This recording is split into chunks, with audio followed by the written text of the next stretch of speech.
the battle for Jerusalem that began on the 7th of October last year. And really, this is a huge turning point for our world. But first of all, I'd like us to watch about a 2-minute video, which is really a beautiful video and quite inspiring.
And aren't we thankful to our loving God in heaven that we've been able to witness these things? Well, some of us here have witnessed it since 1948. Probably a few, many? Yeah. I've got to say I was there, but I don't actually remember. But marvellous things, of course, and what a beautiful miracle it is, and what a wonderful picture there is there of this marvellous work of God with his nation of Israel. But what a struggle it has been. And nevertheless, God is looking after his people. He that scattered Israel will gather him and keep him as a shepherd doth his flock. And dear Brother Thomas saw all these things well in advance, as we know, 100 years, in fact, before the nation became such in 1848. Our Brother Thomas saw all these things happening and gave all our brethren and sisters in those days hope, and we're seeing it all now. It's actually happening before our eyes. For the Lord hath redeemed Jacob and ransomed him from the hand of him that was stronger than he. Well, all this, of course, is preparatory to the return of our Lord Jesus Christ, and I'm sure we're all very confident that that day is not far away. And I think we're going to give you some very good reasons this afternoon as to why we can be absolutely confident that we are in this very last time before our Lord will be here. And it won't be long after that he will say, I was wounded in the house of my friends. There will come out of Zion the deliverer, and shall turn away ungodliness from Jacob. For this is my covenant, the promise that will never be retracted. The wonderful promise of the future of Israel and the Lord reigning from Jerusalem, and us, we pray, there with him in that marvellous day. Well, the day the world changed. I think we could probably even say the day the world has changed forever.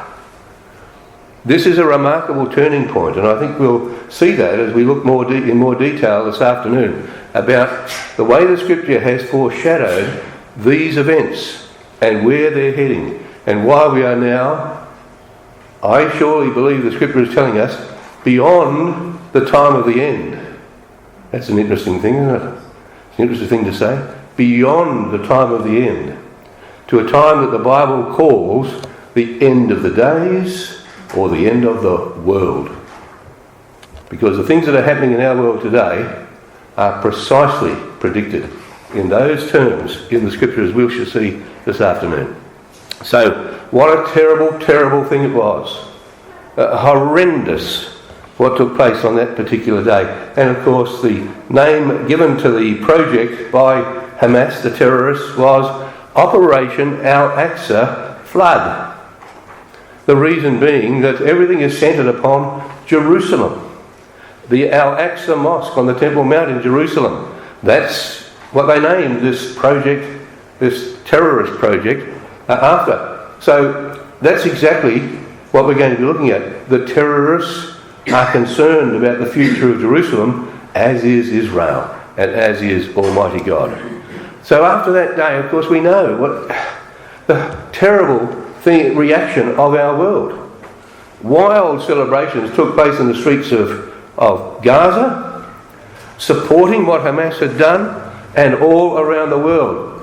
Most terrible, I think, really was what happened in Sydney, and of course in other cities around the world. And terrorists, male and female, you can see there, one handling a gun. All these people so supportive of what Hamas had done, and still so. Operation Al-Aqsa Flood is a fulfilment of Zechariah 12 and verse 3. These are the times that we're in. And so you can see there on the map where the Al-Aqsa Mosque is, and the Dome of the Rock there on the compound on the Temple Mount, the Western Wailing Wall of the people of Israel on the left-hand side there. And this is the Temple Mount, or according to the Arab peoples, Al-Haram al-Sharif. In that day I'll make Jerusalem a burdensome stone for all people, all around the world. All that burden themselves with it will be cut in pieces. So, notice this, all the people of the earth are going to be affected by it. And so it was. And you can look here and see, still going on. These protests happening all around the world there in cities like London, New York, and there of course is Washington, outside the very White House. And on the map you can see, with all the orange spots, everywhere that within days protests began to erupt all around the world. We weren't any in Russia or China, by the way. They don't allow protests like that. But everywhere in our woke world, people are allowed to protest. And in sometimes very, very violent ways. Look at the cities in Australia. I think even Melbourne's there. Yeah, Adelaide, Sydney, and further north and east and west. So every country, all peoples of the earth, have been affected by what's happened on that day. Every country is affected. And here is the electorate office of our own Prime Minister in Australia. There in Marrickville in Sydney, there's his electorate office, and what, he can't get into it. For the last 6 or 7 months, he hasn't been able to go to his office because it's blockaded. It's blockaded by the Palestinians and Gaza supporters, and the staff are having trouble getting in there. And the weakness of the West leaders, in particular, is incredible. So far as the Prime Minister is concerned, look, people don't know what to do, how to handle the situation, because of freedoms that have been given to people to be able to do these kinds of protests. And how do you rail against it if you're not strong enough politically to do so? or if you're reliant upon votes from people who are supportive of Hamas and the Palestinians. I mean, it's absolutely crazy that the Australian Prime Minister has allowed this to happen. But it's happening in other parts of the world as well. So the Middle East tensions have come to boiling point. And acts of terror are on the rise all around the world, largely as a result and beginning on the 7th of October.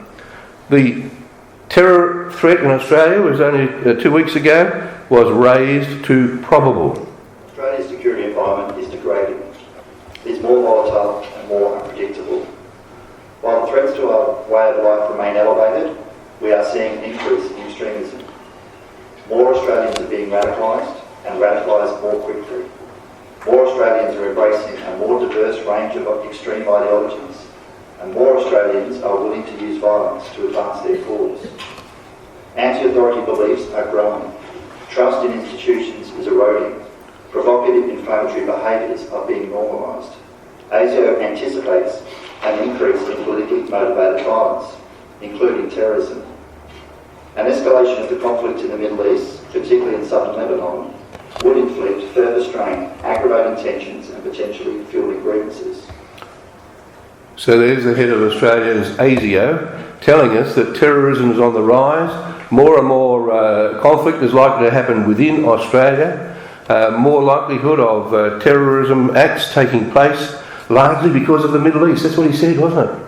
Largely because of the Middle East. And particularly if the battle takes place in Lebanon, of course we have such a large Lebanese community in Australia, and so it's likely to increase the threats to a large degree. Now we're going to have a look at Joel chapter 3 in some detail towards the end of this talk. But there's no shadow of a doubt that we are in a time when these prophecies are being fulfilled regarding what's happening in the battle between Israel and the Palestinians, and the coming battles. Well, they're already in conflict with in Lebanon with the Hezbollah, but that's going to increase as well. And Joel chapter 3 gives us the answer of what's going to happen in the short term leading up to Armageddon. So, just quoting a couple of thoughts from Joel chapter 3, which we will turn to in due course. What have you got to do with me, says God, O Tyre and Zidon, and all the coast of Palestine. Now, Joel chapter 3 is the only time in the Bible you'll read the word Palestine, the name Palestine. It's the only time it appears in Joel chapter 3. And we're talking about the things that are happening right now with the Palestinians in this chapter. Tyre and Zidon, of course, has to do with the Hezbollah, who are in the area of southern Lebanon where Tyre and Zidon are. I will sell your sons and your daughters into the hand of the children of Judah, and they shall sell them to the Sabaeans. This is interesting. This is what the Bible's telling us, and we can see it all starting to play out before us right now. Now, back in September and October last year, the Palestinians were increasingly fearing that they were being marginalised because there was the potential of a peace deal between Saudi Arabia and Israel. And so they thought it's high time to prove our relevance. But all they showed, as we know, brothers and sisters and young people, is this terrible cruelty and savagery that took place, and is still taking place, with hostages and so on in that area. It's a dreadful scene and a dreadful situation. Now, here is a brief video about events that happened in September leading up to the attack in October. And we'll see here an interview very briefly with Mohammed bin Salman, MBS of Saudi Arabia, and also some words from Benjamin Netanyahu, the Prime Minister at the United Nations.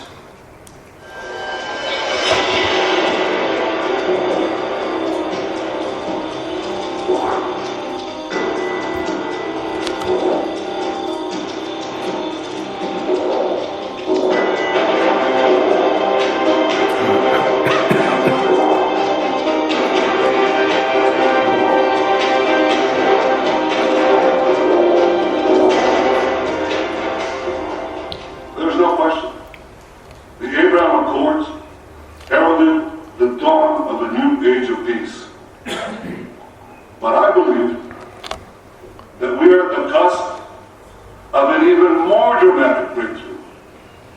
And it's between Israel and Saudi Arabia. But I also believe that we must not give the Palestinians a veto over new peace treaties with Arab What states. would it take for you to agree to normalize relations with Israel? For us, the Palestinian issue is very important. We need to solve that part, and we have a good negotiations continue till now. We gotta see where it will go. We hope that it will reach a place that will ease the life of the Palestinians and get Israel back as a player of the Middle East. So do you think, if you were to characterize it, are you close? Every day we get closer. Or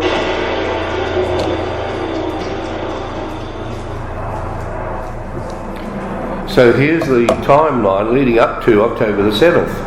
On the 20th of September, MBS, Mohammed bin Salman, says to that reporter from Fox News in that interview, every day we get closer to an agreement with Israel. 22nd of September, Netanyahu was at the United Nations and he said, we're on the cusp of a peace deal. Then came, from the 24th of September, the Yom Kippur, the Day of Atonement. This is, of course, last year in 2023. The dates changed, but that was the Day of Atonement last year. And then from the 29th of September to the 6th of October, the Feast of Succoth, that is the Feast of Tabernacles.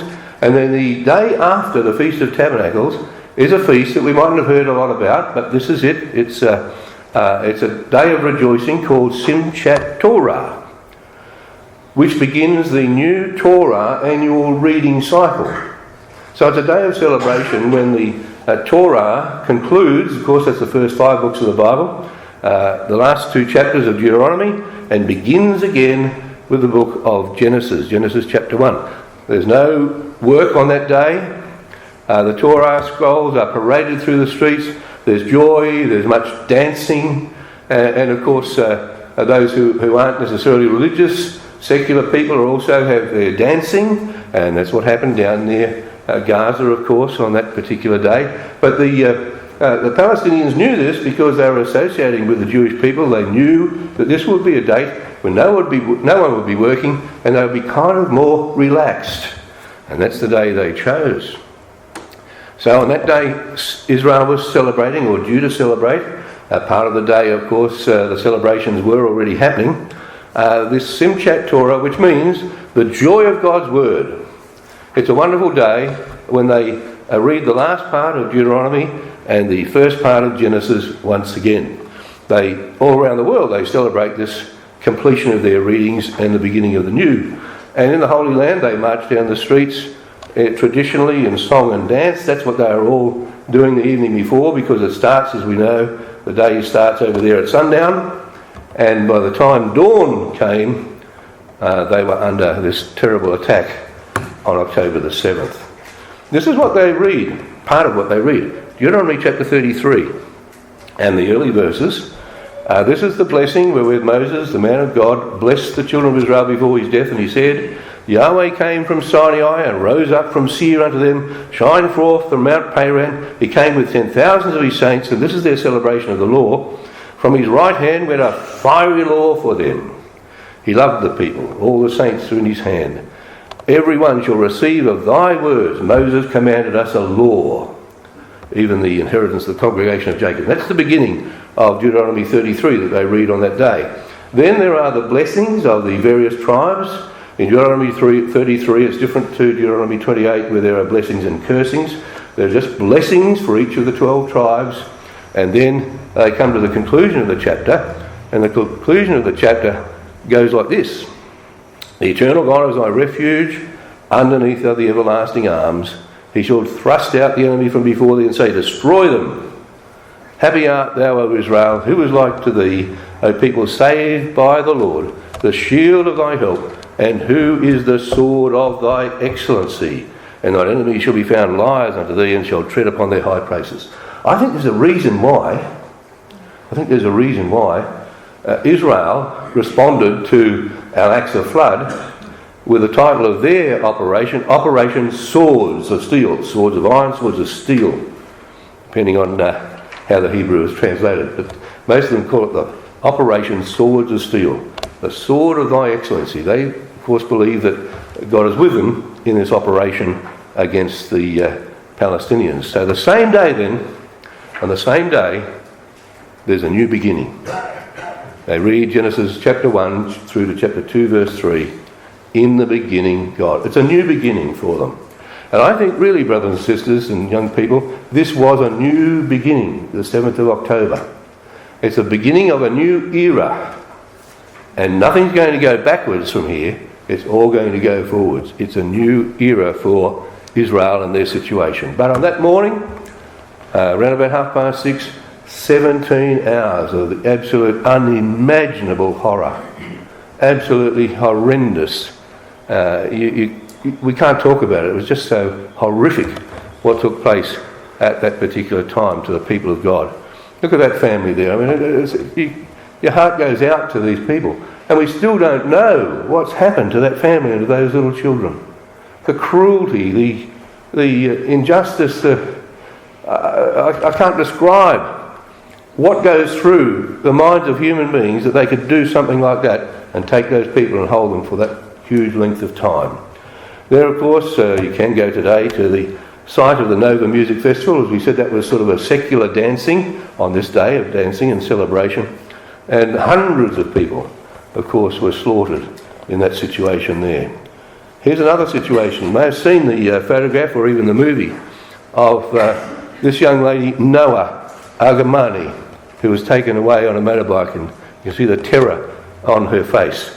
And we discovered over a period of time that she was actually a Chinese Israeli.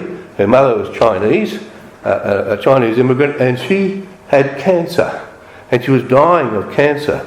And she pleaded in a video around about December, January, to do something so that her daughter could be returned and she could see her just one last time. Well, I think the government and the army all took note of that and tried very hard to find Noah. They found her.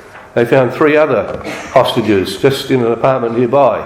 And the 4 of them were rescued in a very, very daring operation at the same time. And so Noah met her father, as you can see at the bottom there, and was able to spend some time with her mother who was dying, and she died. Her mother died just 3 weeks later. In a way, terrible, terrible story, but an uplifting end in a sense, because the people of Israel knew the urgency of that situation, and the army and the politicians worked very hard to get those hostages home. It was quite an operation.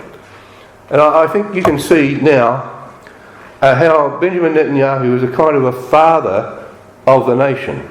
He really does have a care for his people. And just going to have a look at this video of the meeting. Now this is quite moving, and it's a fairly quiet video. But here is Netanyahu meeting those 4 hostages, including Noah.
I cannot imagine another leader who would have such a feeling for his people.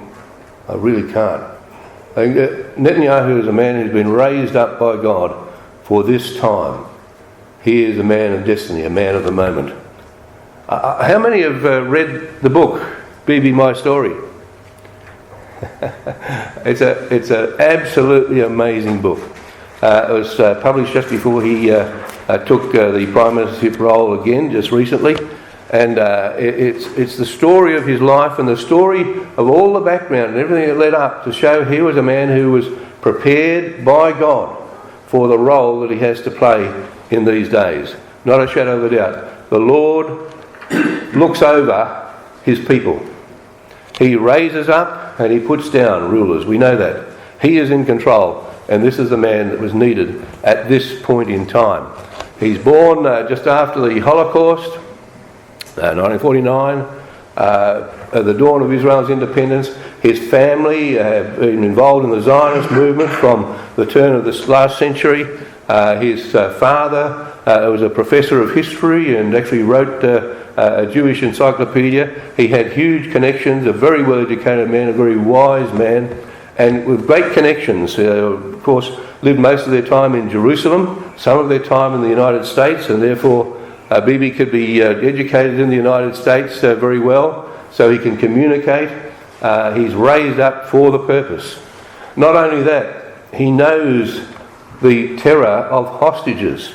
He himself was involved in rescuing some hostages in Lebanon and was wounded at the same time. His own brother led the Entebbe raid to rescue hostages there and was killed. He has a feeling for his people. He's raised up, as the book says, it's an unflinching account of a life, a family and a nation. And this autobiography will stand as a defining testament to the value of political conviction and personal courage. And if you manage to get hold of this book, you won't be able to put it down. I couldn't put it down, except that it's more than 700 pages long, and you've got to put it down sometimes. But it's a wonderful read, and it's a beautiful history of the people of Israel through the eyes of this man. Of course, it's personally written by him, and perhaps he puts a little shine on some things, but really I think it's an honest expression of his rise, the background to it, and where the nation is headed and where he wants to take it. Another story. Now, what about this man? What about this man? 13th of July, not that long ago. He calls and says, I was saved by God. Do we believe that? Well, if God says through Daniel, he removes kings and he sets up kings, this certainly is a man who again has been raised up by God. That doesn't mean to say he hasn't got faults, but he was raised up by God particularly to support the people of Israel. And there's been no other leader. He claims it himself, and I think it's true looking at history, no other American leader who's been so supportive of the Jewish people. Now we know, of course, that he escaped the assassination attempt. There are, of course, the two Kennedys were assassinated. There were attempted assassinations there on Gerald Ford, a couple of attempts to shoot him. Reagan was actually shot. 2005, George Bush escaped a hand grenade that was thrown at him. And of course, Donald Trump. Now, what the question is, are assassinations on the rise? Well, this article says they think they are. The political heavens are being shaken. And we know from the scriptures that Isaiah 24, which has taken over into the Olivet prophecy, that the stars will fall. The heavens will be shaken. And that's the sort of thing that we're starting to see. This article says they think there are going to be more assassinations. More people are going to be taken down from their leadership role, which creates instability, of course, everywhere. A broader global pattern of increasing threats and violence against politicians. We seem to be seeing more assassinations on the rise now. And so it is that these last days, there will be more trouble in the political heavens. These are our times. Now, he escaped. Has God got a purpose for him? He was asked that question. What do you think if you believe that God did rescue you from that situation. Why? He said, I really don't know. I think God was behind it. He said, maybe I meant to save the world. Well, that's a Trumpism. But nevertheless, God has got a work for him to do. Unless he does get assassinated at some early time. Matter of fact, only a day or so ago in Texas, a man was arrested for planning to assassinate Trump down in Texas. So these things could happen. But it may be that he was just allowed to be, to live for a little bit longer, to have a meeting with Netanyahu a couple of weeks after this. And they talked about a number of things which we're going to talk about and perhaps make some assumptions on as well. But we know that he didn't get the presidency for the second time. Why? Why? Even though he'd been so supportive of Israel, and I think a lot of us expected that he would have been re-elected back in 2020. But why not? Because God wanted a weaker ruler in America. He wanted a weaker president. He wanted an indecisive president who would take the troops out of Afghanistan in that great debacle and show the world that he really had no direction or no purpose. And of course we know that under his rule, as opposed to the time that Trump was in power, Russia found it quite appropriate to invade Ukraine. Or on the other hand, the terrorist activity on October the 7th, all these things Trump says, well, they wouldn't have happened under me. He could be right. He could be right. And we know that the current American administration has been very soft on Iran. And so Iran has felt quite able to go ahead and do what they want to do with their terrorist groups, including Hezbollah, the Houthis, and the people in Gaza. So, just a few days after Trump was shot, Netanyahu went to New York to address the United Nations. Anybody watch that? It was a powerful speech. Did anybody watch that? A powerful speech. And he was actually applauded 79 times. People counted it, I didn't count it, but 79 times he got rapturous applause and a standing ovation on 58 occasions in the speech that lasted less than an hour. Absolutely incredible. So he certainly carries the day. He is very, very influential. He's a great representative of the nation of Israel. And most of the American Congress, not all, most of the American Congress were there and packed the place out. There in the gallery was Elon Musk at Netanyahu's invitation, the richest man in the world. Netanyahu has connections, he has a following, he's able to achieve quite a lot for the people of Israel. That's God's plan, no doubt about that. Also there in the audience was James Packer, who is the Australian who lives in Israel next door to Netanyahu on the seacoast there near Tel Aviv. Again, there are lots of connections that Netanyahu has made over the years that no other Israeli leader could have done. So this is the man of the moment. And of course, Trump was very supportive. And whilst they didn't get on too well for a little while there when Netanyahu accepted that Joe Biden had actually been elected president and Trump didn't agree with that, they get on very well, and they made it up if they had to make it up. When Netanyahu went down to visit Trump in his compound in Florida, Mar-a-Lago, 2 days after he'd been addressing the Congress in New York. So Netanyahu went down to Trump's place there, very palatial, and they had a 2-hour meal and a discussion with some fairly heavyweight people. Trump was interviewed by the media just before they sat down to have their meal together, and he reminded everybody that yes, he was a strong supporter of Israel. He recognised Israel's sovereignty over the Golan Heights, the mountains of Israel, we might say. The embassy was moved to the capital, Jerusalem, which previous presidents had suggested they would do but didn't do it. And of course the Abraham Accords, fantastic outcome. But then he was removed and Biden took over. But what did they talk about? What do you think they would have talked about at the dinner table? Trump's just been assassinated. They're going to talk about assassinations. And actually Trump mentioned the fact that when I was president, he mentioned to the media who were assembled there before they went into private discussion, he said, during my presidency, we took out ISIS, we took out other important people. Well, they certainly did diminish the power of ISIS during the time that Netanyahu was president. He didn't start any new wars, and that's well documented. But what did he do was he attacked the stars. So the stars fell from heaven. And that, of course, disrupted the people that he authorised assassinations or, shall we say, removals. He was the head of ISIS, al-Baghdadi. He was killed in October 2019 when the American troops closed in. This is during Trump's presidency, and he let off his own suicide bomb, and that diminished the influence of ISIS, along with other activities against the terrorist group ISIS. Also during his presidency, the famous General Soleimani of Iran was eliminated. Israel doesn't like to use the term assassinated, especially when it relates to not very likeable people. They're eliminated. Israel uses the same terms, don't they? They're eliminated or they're neutralised. In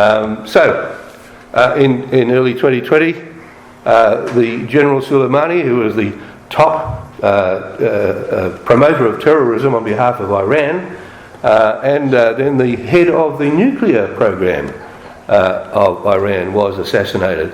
And this was the way that Trump dealt with things. That was to organise to take out the heads of the groups. So, as we said, the Qasem Soleimani was taken out in a surgical drone strike, 3rd of January 2020, and then later, on the 27th of November 2020, not long before Trump, of course, left office, Fakhrizadeh, who was the chief nuclear weapons scientist on the Iranian program, was actually assassinated by a satellite-controlled machine gun using artificial intelligence developed by Israel. Absolutely incredible. We'll talk about that a bit more in a moment.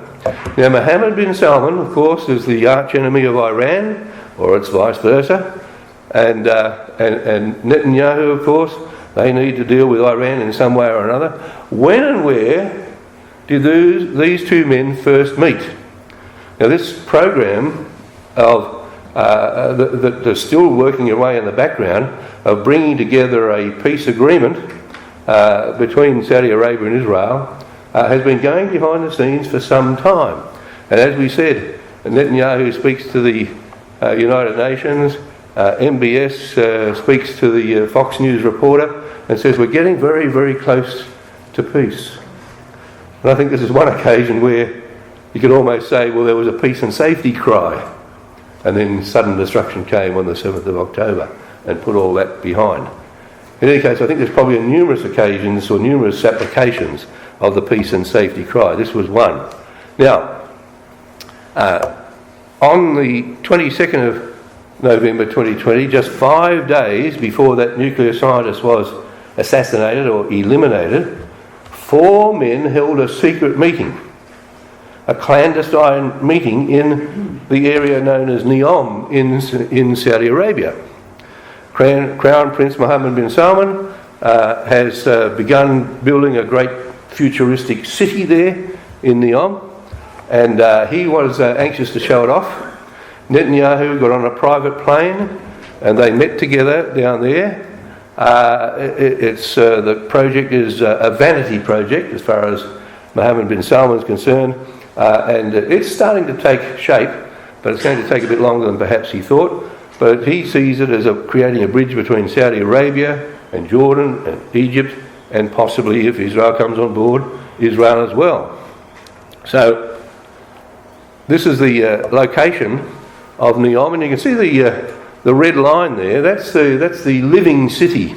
That red line stretching from the edge of the Gulf of Aqaba, well inland, is 170 kilometres long, and that's to be a city that's 170 kilometres long and only 200 metres wide from here to the street, roughly. The idea being that the central transport of high-speed rail will run down the middle, and everybody will live either side perhaps only in a few stories high, in their residences. Not far from there will be also an industrial development, but everything is meant to be ultra high tech, no roads, no cars, no carbon emissions, and up to 9 million people living there. So when Netanyahu went down there was only really an airport and a little bit of starting of construction, but there was this secret meeting. There were 4 people there. There was, from the Mossad, there was Yossi Cohen, Netanyahu, Mike Pompeo representing the United States, representing Donald Trump as the Secretary of State, and bin Salman. Did they meet to okay the assassination just 5 days later? Yes, it seems that way. So Israel neutralised Iran's top nuclear weapons scientists at that time, put their program back years by taking out this man, using a high-powered weapon fired robotically by artificial intelligence, by satellite, from over 1,000 miles away. Incredible. And then the AI was used to fire a number of shots, as you can see there, into the driver's seat, the left-hand side, to take this fellow out. His wife sitting in the passenger seat, she wasn't harmed. And this is fired from so far away. Now, bin Salman's kind of looking at this and he's saying, I want some of that. I want some of that artificial intelligence. I want to get involved with Israel. And so it's quite remarkable. Of course, the artificial intelligence, the computer worked out the recoil from the rifle, the distance the car would have travelled at the speed it was travelling, so that the shots all went as the car's moving. Incredible. So now we're coming to this month, this very month, August. And in August, we know that the 2 important people in the opposition to Israel were taken out. The Hezbollah commander in Beirut and the Hamas political chief in Tehran. And so Hezbollah number 2 and Hamas number 1 in Tehran, they're taken out overnight between the 30th and the 31st of July. And now Yahya Sinwar is in charge of Hamas with his bodyguard. And that, unfortunately, that's the kind of bodyguards they have. Human shields. Children, women, human shields. He's a brutal man, this one, Sinwar, who's taken over now. These are his associates. These are the people who run Gaza. You'd like to meet them on a dark night or even a daylight. That's the kind of people that Israel now has to deal with. And they are very, very ruthless people, no shadow of a doubt about that, running Gaza. Now, following, as we said, Trump meeting with Netanyahu at Mar-a-Lago, just a few days before this, those 2 assassinations, the obvious thing was that they talked about assassinations and how they could, they can forward the program of Israel as opposed to an all-out war where America and Britain are cutting back on weapons supply. So is it more influential and more important to take out some of the leaders? Yes. But the truth is, Netanyahu has stepped up his game, and it all stepped up after he came back from his visit to the United States. He has gone after high-value targets, killing multiple leaders in Hezbollah and killing multiple leaders also in Hamas. But most significantly, he took out the political chief of Hamas. That's significant in itself, but most significant is he took him out in a high-security zone, in a VIP guest house, in a general vicinity where government officials live. It's an impressive array of American force. Take a look at this. F-22 Raptors, F-A-18 Super Hornets, guided missile submarines and destroyers, Tomahawk land attack cruise missiles, and the USS Roosevelt and Lincoln carrier strike groups will now both stay very close in this region. So America is moving more and more assets into the Middle East. The West in general are moving more and more military assets into the Middle East. Prepare war, wake up the mighty men, let them all draw near, says Joel. And Australia is involved. Now Australia is going to take command of the Red Sea Task Force, which is intended to be protecting shipping from the Houthis and other influences in the Red Sea from October. Now, we haven't got a boat there. America asked Australia to send a boat, but Australia said no, but we'll send some of our naval people. And the situation clearly is that Australia, every nation is involved. The West is becoming more and more committed in the Middle East. Iran and Israel are currently at a boiling point. The US and Russia have both mobilised in case of escalation, which is looking more and more likely. The U.S. is deploying more fighter jets and warships to the Middle East to help defend Israel from possible retaliatory attacks by Iran and its proxies. So Iran did attack in 2024 earlier this year in April, following a couple of their military commanders being taken out in their consulate in Syria. And they sent 300 odd rockets. Most of them were neutralised by the Iron Dome system. But they certainly still are a force to be reckoned with, Iran, and from the Houthis down south and from Lebanon in the north. Hezbollah, brothers and sisters and young people, is next. The Hamas situation is getting towards being under control in Gaza, and of course there are 60 to 100,000 people, Jewish people, who've had to leave their homes in northern Israel because of Hezbollah's attacks, and Israel's not going to let that continue on, and Hezbollah will be dealt with very soon. Look at the flag of Hezbollah, the Party of Allah, with a machine gun held aloft. Dreadful, isn't it? Terrible, terrible situation. So Hezbollah has many rockets. Israel has its Iron Dome. Can it deal with 150,000 rockets? They've got something like 150,000 rockets. And that map on the left-hand side there gives you some arcs as to how long it takes for the rockets to get down to Israel. And if you look at the arc of Tel Aviv, it takes 75 seconds for a rocket to get there, fired by Hezbollah. So Israel has to deal with it, don't they?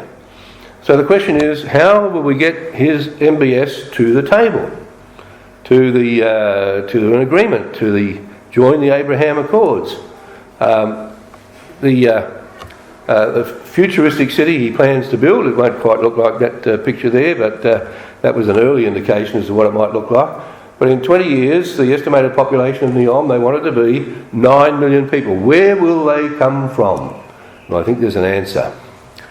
The new path to prosperity, and there's Netanyahu addressing the United Nations about the plan to produce a new transport route right through the Arabian Peninsula, cutting out the Persian Gulf, the Red Sea, the Suez Canal, so that the ships would land somewhere near Oman and unload their cargo. It would be fast rail right up to Haifa, that sort of area, and then on to Europe. So it's a big plan, and Saudi Arabia wants to be part of that.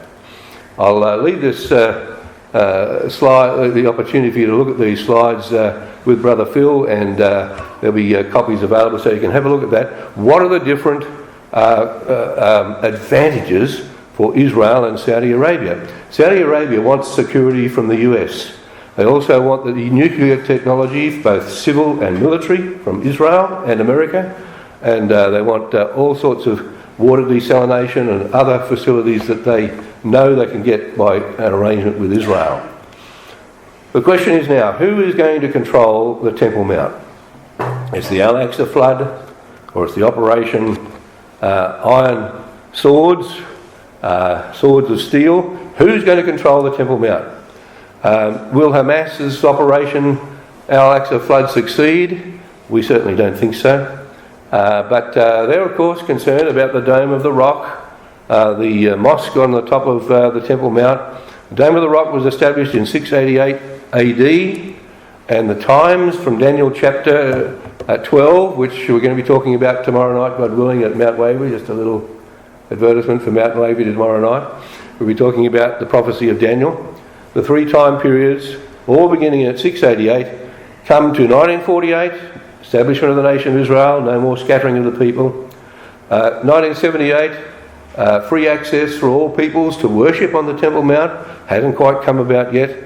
And 2023, 1335 years, blesses he who waits. What happened in 1978? the Camp David Accords. The Camp David Accords said all people must have access, so said President Sadat of Egypt, to the city, enjoy free exercises of worship, the right to visit and transit in the holy places without distinction or discrimination. Huge, but it hasn't actually come about yet. Daniel chapter 12, in the last verse of Daniel, Daniel is told, "Go thy way till the end be, for thou shalt rest and stand in thy lot at the end of the days." The end of the days. What does the end of the days actually mean? Is it our time? No doubt about it. As a matter of fact, in Daniel chapter 12 and verse 8, a particular word for end is used. It's not the same as other times, time of the end of the days. It's actually Daniel asking, "O my Lord, what shall be the end of these things? The last extremity of these things." An end that really is the cut-off, the final end. And he's told, 1335 days, blessed is he that waits until that time, and then you will stand in your lot at the end of the days. And Nebuchadnezzar is told in his vision, all this is about the end of the days. And at the end of the days for Nebuchadnezzar, he got his sanity restored. It was like a resurrection for him. And at the end of the days, we know Daniel chapter 12 says, it's the end of the world. The very end. And when Jesus uses those terms, brothers and sisters, and as I said, we'll talk about more about this, God willing, tomorrow night. When Jesus uses the term the end of the world, it's in the context of the Olivet prophecy, when the disciples asked him, when will be the end of the world? And the end of the world, he says earlier on in two parables, the parable of the tares and the parable of the fishing net. At the end of the world, the angels separate the just from the unjust. That's the end of the world. That's when the angels come. And he said to the disciples, "Do you understand what I'm talking about?" They said, "Yea, Lord." And a few chapters later, Matthew 24, which is the Olivet prophecy, they asked him, "When's the end of the world?" And Jesus said in the last verse of Matthew chapter 28, "Lo, I'm with you always, even unto the end of the world." And I think, brothers and sisters, we are right at the end of the world.